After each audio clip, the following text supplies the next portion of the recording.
November, Nürburgring, very well. Startnummer 9 kam mit deutlich stotterndem Motor hier vorbei, ist aus diesem Grund etwas zurückgefallen. Peter, der Österreicher, der so erfolgreich in Hockenheim gefahren ist. Startnummer 9, der jetzt unten in der Südtiere ist. Gefolgt jetzt von Nummer 37, Wilhelm Deutsch.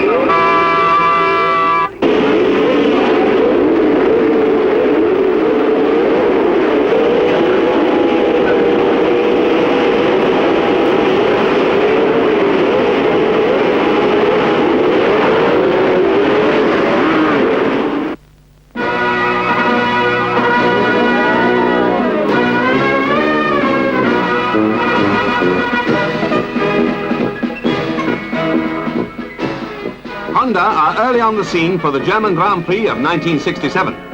Good to see that John Surtees can still ride a bike. BRM bring 4 H16 cylinder cars. Jackie Stewart's is a lighter, slimmer model with strengthened front suspension. A wise precaution at Nürburgring. Raymond Mays is there to cast a paternal eye over the preparations as Stewart arrives. Tony Rudd hopes his brainchildren won't let him down as Cooper come in.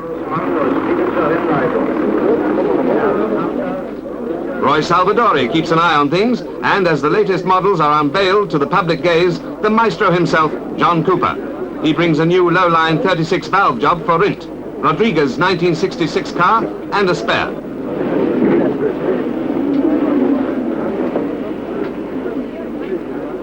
The world's motoring press is here in full strength. Here's John Bolster with Gregor Grant of Autosport and Dennis Jenkinson from Motorsport.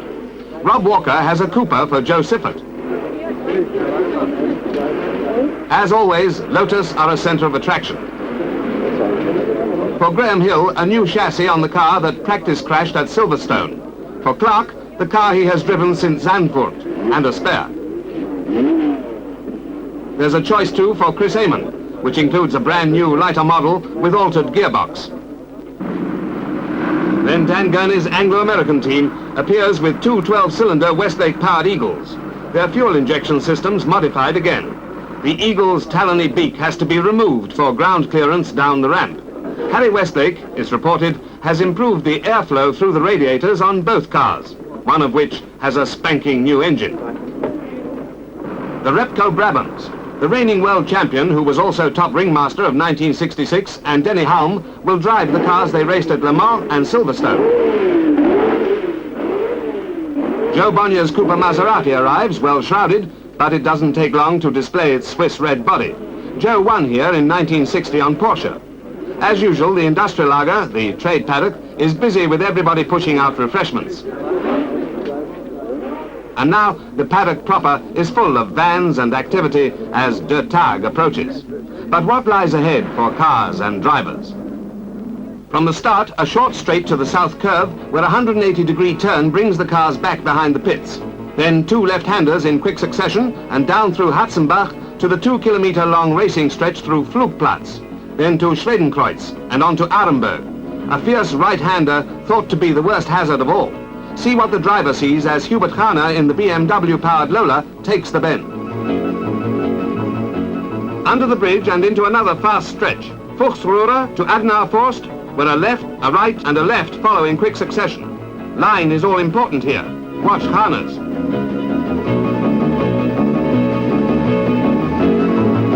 Whoops, not out of the book.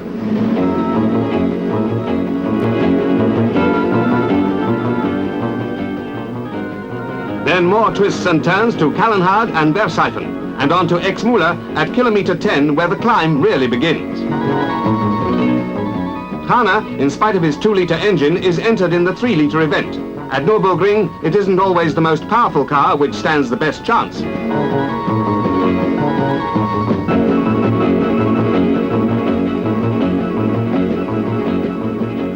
This section needs heavy braking and quick acceleration. Watch the anchors go on.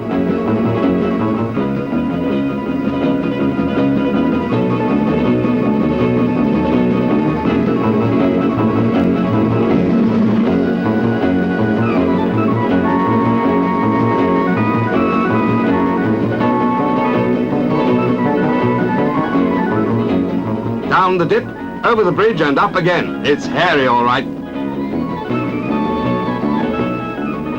A fastest section to the right-hander at Berkwerk, nearly halfway round. Then about 2 kilometers of bumpy, fast road to the 2 right-handers leading up to the carousel. Here, Hana takes the last right before the sharply banked hairpin.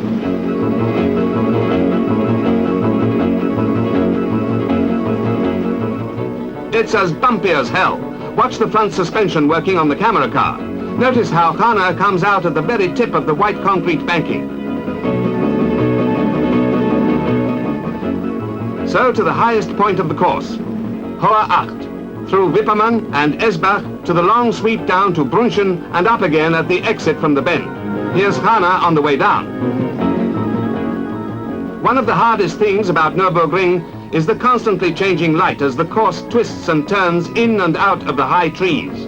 The driver's eyes get a constant battering. On through Flansgarten to kilometer 18 and the beginning of Schwalbenschwanz, the Swallow's Tail. Uphill with a right, left over a bridge with a bump, and round the Kleine Carousel, another banked corner. The right, the bridge, the left and the bump,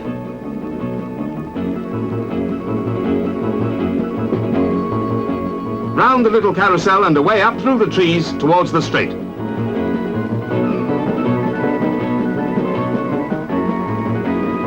For the drivers, 1 lap of torture is nearly over.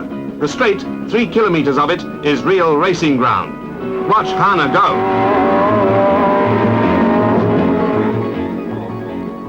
Just before the pits, a chicane has been built this year to slow the cars into the pit straight. This is what it looks like from the driver's viewpoint.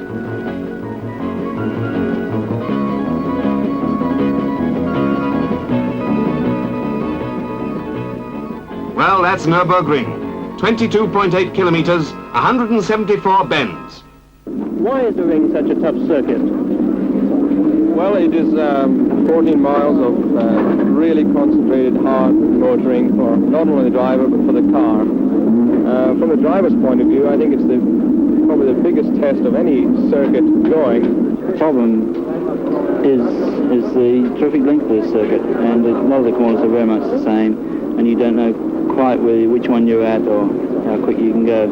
And it would take me at least another 2 meetings, I think, before I get used to it. Unless, of course, I finish this Grand Prix, then by that time I should know a bit more about it. One of the Brabhams ought to do very well. It's the right kind of car for this circuit, I think. But who knows, really. What sort of problems does this circuit present for a new car? Getting the right gearing is important, and trying to make the best compromise, getting over the real rough stuff and getting through the rough bottoming where you're apt to touch bottom. All of these things are important. One never really goes around there, I don't think, to the limit of the motor car. You're going round, jumping from one bump to another, really, and just making what you can of it. How much experience do you need to learn this circuit? Well, I was talking to Benjo yesterday, and he probably knows as much about this place as anybody. He said every lap he ever did in his life here, he learned a little bit more. Bueno, yo considero que el circuito de Nürburgring. I think that the Nürburgring is one of the best circuits for a driver. The output of the car is not the most important thing. It is a question of knowing how to use the power that you have. Nunca se sabe cuál es el último tiempo que puede echar. What does it take to win the race here? Well, actually, this is one race that requires a lot of skill, a very good motor car, and a lot of luck. Unless you've got the combination of all three, I find it's impossible to win here. It requires quite a lot to learn the circuit initially, and then of course you've got to learn to go racing around it, which is something quite different. The cars get a hell of a bashing and crashing, they take off the ground, they're subjected to much greater strains than they are normally on any normal racing circuit, and of course so is the driver. The 3 training periods stretch over 2 days, and the ringmasters prepare for battle. Bonnier chats with Rindt, and Eamon dresses for the show. Mike Spence, all smiles as usual, makes sure that the footwear is right. Kana and the BMW. Joe Siffert. John Surtees, winner in 63 and 64, is having bottoming troubles, and he isn't the only one. by a long chalk. Colin Chapman thinks there's a mouse inside. Who's that down there? Brakes trouble the Lotus equipe. A Formula 2 Matra will be faster in practice than all but 2 of the Formula 1 cars. The man who will do it is Jackie Ix. Practice brings its drama. Listen to Graham Hill. Well, I crashed. Yeah, I arrived on a rather fast downhill section, and somehow or other I wasn't retarding as much as I'd hoped to be, and I went up the bank and it knocked all the wheels off. Jack Brabham had a moment too. We asked him afterwards what happened. We modified the rear suspension and had some special bolts made in England to try and give us a bit more clearance off the tyres. And this bolt just broke like a carrot and let the rear wheel come off. The tyre blew out when it swung round, and the moment the tyre was punctured, this allowed the chassis to get down on the ground. I was able to kick the car or get it back on the road and straighten it up with just the chassis rubbing on the road, and the tyre being flat was only dragging and not trying to pull the car around. Both cars get repaired through the midnight hours. I cut engine at maximum, but engine feels sometimes and one cylinder not so healthy. Car handles so much better. You've not got all in the engine. What? You've not got all in the engine. Can't we jack it We up? haven't even got all the fuel in yet. How about pulling on these 370s for a lap or two? Which 370s? Oversteers. No, it goes okay, but when you put the gas on, the car goes crazy. Listen, I haven't had any brakes yet. Thunder mode, and you feel it in every gear. You can feel it through the clutch. I stood on as hard as I could, and it just all crashed again to a stop. Wouldn't hurt, but you're not going to stop it. No, because it's just coming, it must be just coming down on the iron. He's up here somewhere. Let me see anything from Mike. Yes, he's just touring back in. Well, I'll have to do it next year. I've got to get the car running first. It handles like a beauty, but, you know, obviously it's a bit slow here.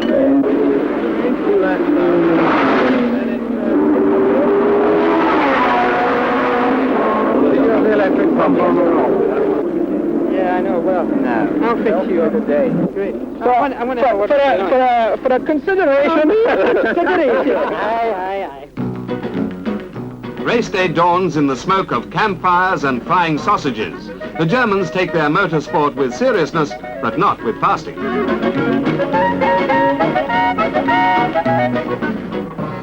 Many have been camping out for several days. Their colourful tents and sunshades make the Grand Prix a gala occasion.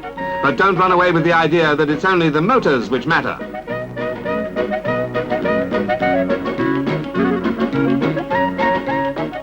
Quick workers, the Germans.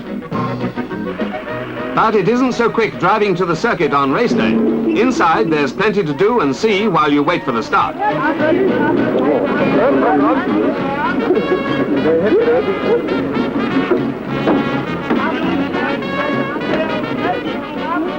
It may not have struck you before that there are more ways than one of eating a German sausage.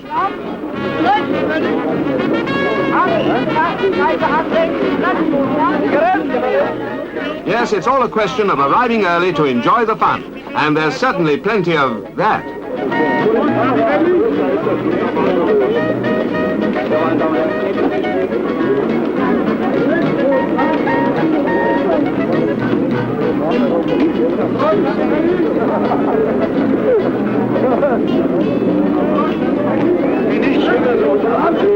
Das ist ja ganz klar. Nicht zu Messergarten, die herkommen. Die kriegen heute Abend ein bisschen beigebracht. But in the end, all ways lead into the arena, where the ringmasters will perform.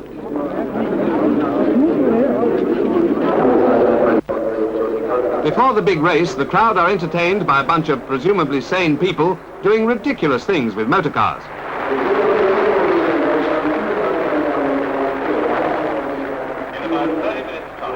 And then the whip cracks and the ringmasters enter.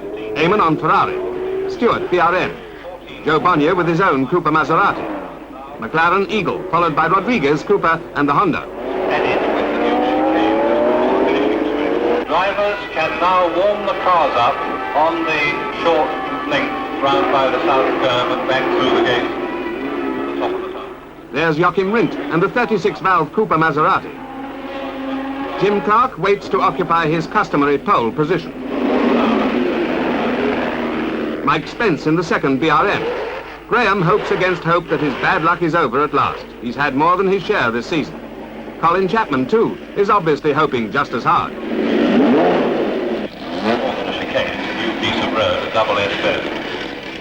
There's Dan Gurney. Excitement rises to a crescendo as the time nears for the cars to be moved to the dummy grid.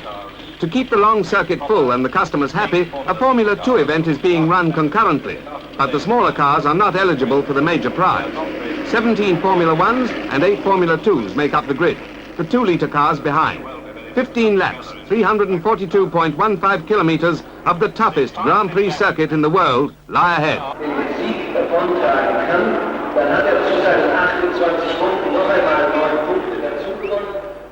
The president of the Automobile Club von Deutschland briefs the drivers.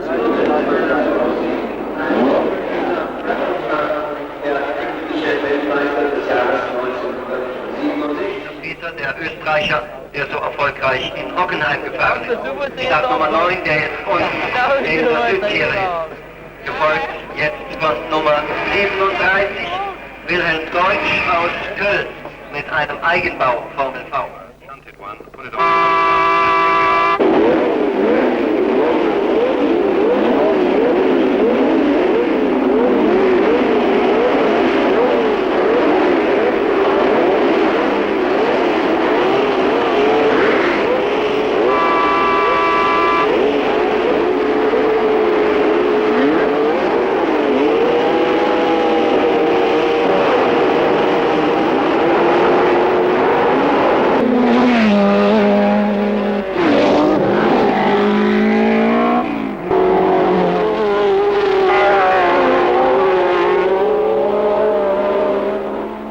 Now.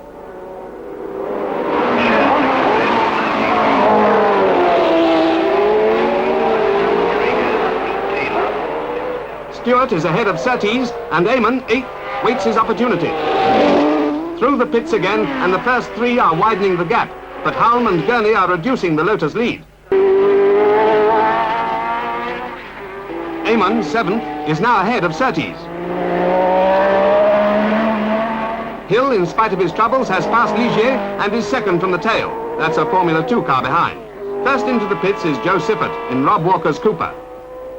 A second or so later, Chris Irwin comes in. The Parnell H16 BRM has a Commodore Garden puncture.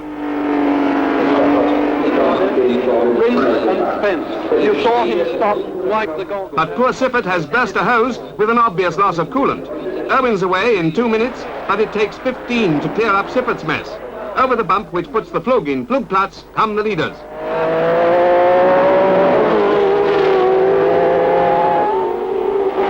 They must love each other dearly to stay that close. McLaren is now past Brabham, and they're dicing it out for 4th place. Stewart is 6th. Eamon 7th. Surtees 8th.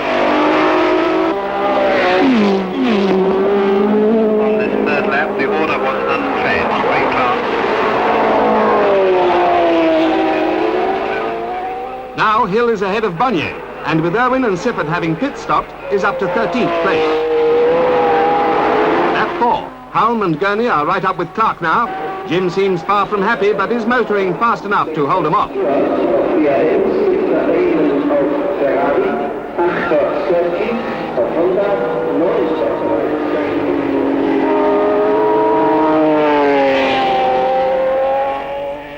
The Honda, flying when it's dull, overheats and loses power when the sun comes out. A bit hard on a car from the land of the rising sun. At the end of the third tour, Spence comes in with transmission trouble. Still incarcerated, Siffert offers condolences. It's no good looking at it, mate. It just won't work. A shattered crown and pinion causes the first retirement of the race. Up and over at Flugplatz. And Halm has the lead from Clark. What's wrong with Jim, the crowd asked.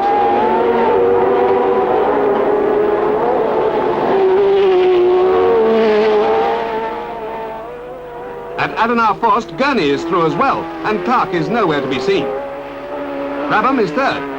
Stewart 4th. At Brunchen, Gurney has taken Hulme and the Eagle's beak is pecking at no one's exhaust. And Clark, limping home, is passed by Rindt, now lying 8th. Rodriguez is 9th in the other works Cooper. Hill is now the lone hope of Lotus. McLaren on the other Eagle also goes out on the 4th. Quite a lap. Gurney 3 seconds up as the 5th begins, having broken Jim Clark's lap record with 8:21.8 on lap 3.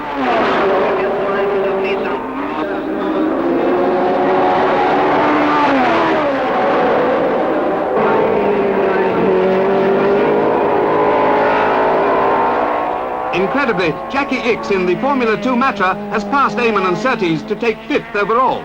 Rindt is 8th, but not for long. Watch him fight the car. He's in steering trouble. At the end of the back straight, he retires.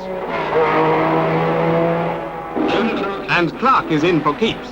The Lotus was getting harder to handle all the time. A slow puncture the cause, and now, as a result, a suspension rocker arm is bent.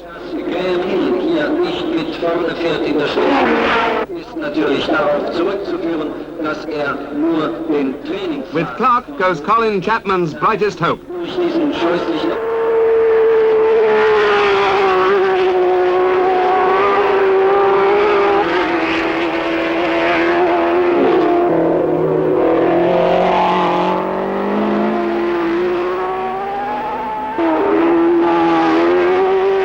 The two Jacks, Brabham and Stewart, are still nose to tail, but the impudent, some think imprudent, Ickx is coming up at a rate of knots.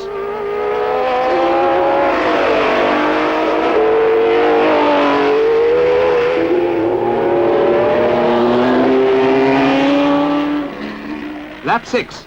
The first two are in the same order. Gurney has broken the lap record again with 8:18.2 and pulled up another 5 seconds. Stewart has got ahead of Brabham and is now 3rd. But not for long. Soon he's out with a broken crown wheel way out in the country.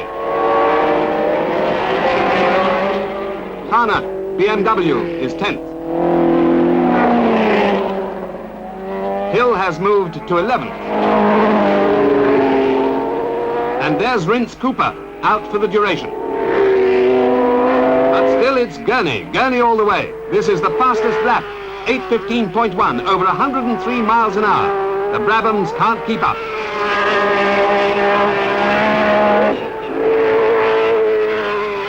Ickx and Eamon.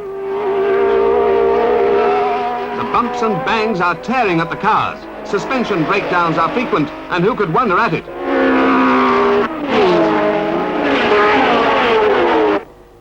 Graham's in trouble and motoring slowly with a wobbly wheel. Rodriguez has a bottom wishbone ball joint shattered. Hill's trouble is quickly diagnosed, a loose front wheel. The things that can happen in motor racing. The first 3 Formula 2 cars are 29 Ickx, 24 Oliver. It's soon fixed. Lotus are still in the race. Is 25 Brian Hart.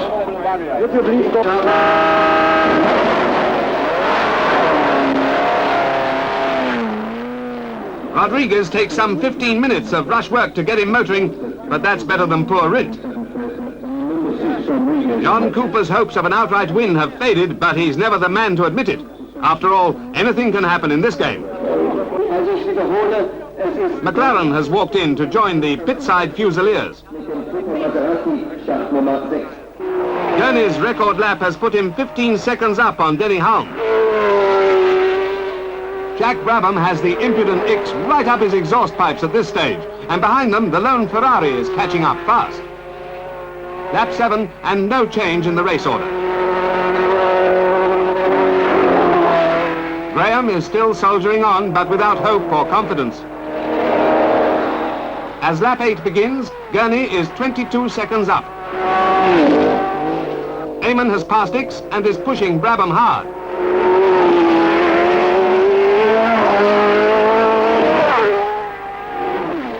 It's wheel tip to wheel tip along the straight, but the Ferrari hasn't quite got the steam to make it.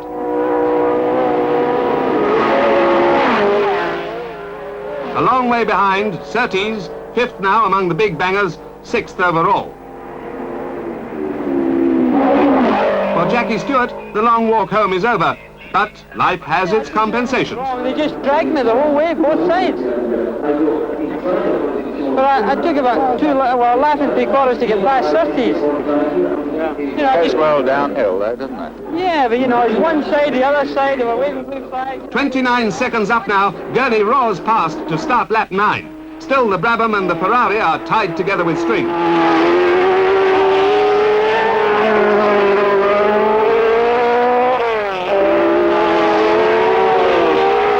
Joe Bonnier is enjoying a private battle with a Formula 2 job.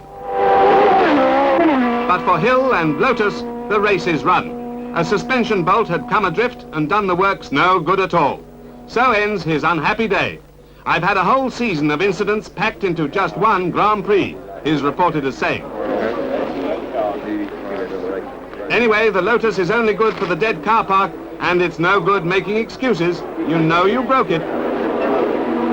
Lap 10 begins.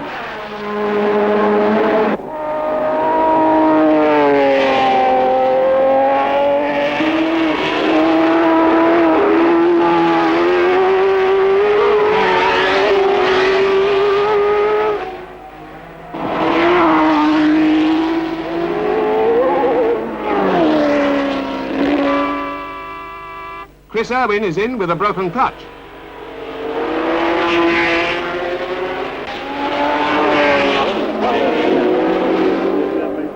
Putting fuel in against the rules costs Tim Parnell 200 Deutschmarks fine.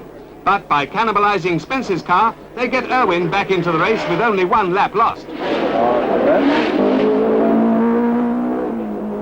Kana has had a long walk back when his suspension collapsed out in the country.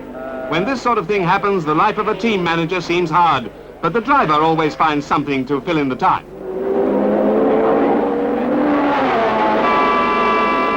Ix's gallant drive ends with a front suspension bracket offered as a sacrifice to the gods of Nürburgring.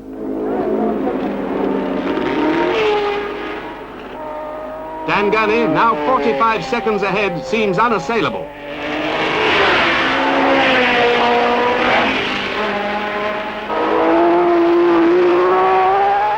But this 13th lap, only 2 to go, is to be his unlucky one. His gallant drive ends as the Eagle's drive shaft breaks. And as Faubenswanz, it's Halm who comes through first. 46 seconds ahead of his teammate and Eamon, still dicing together. The Honda in 4th place is 73 seconds behind. More trouble for Siffert. Fuel again.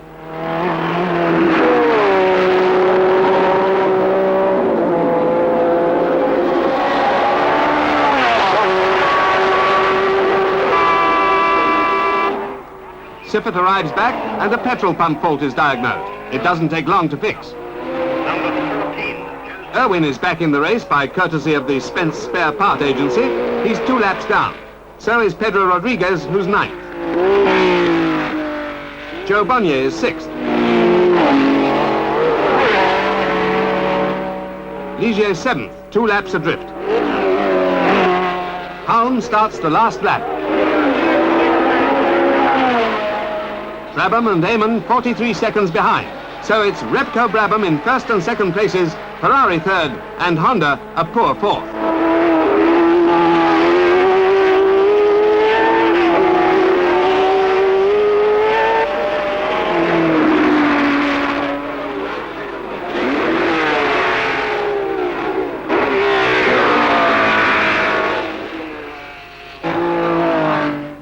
Down the straight for the last time. The chicane, the only hazard to the checkered flag.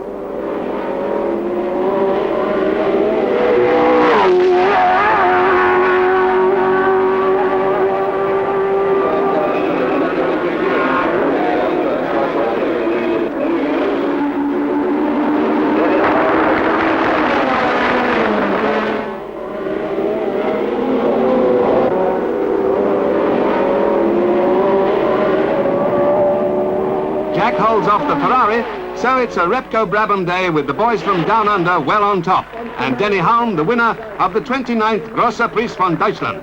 It took a tough car and a tough driver to do it. The top ringmaster of 1967. Chris Eamon, den Ferrari-Fahrer, der hier auf den 3. Platz gekommen ist. Herzlicher Glückwunsch und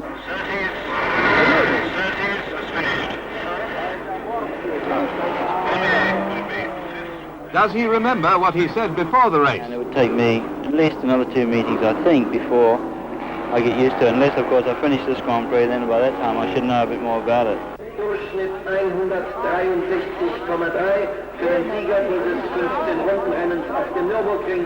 Neuer Rekord hier am Nürburgring.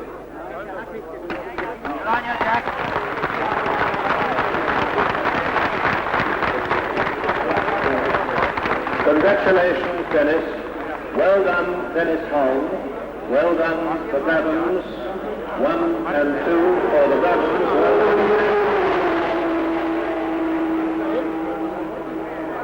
And well done, Chris Amon.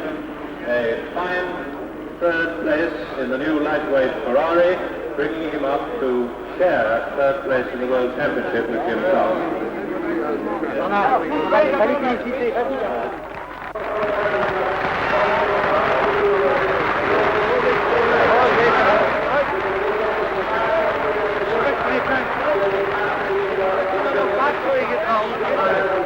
I kept the car going as hard as it would for as long as it would, and it survived, and I survived, and so here we are, the winners.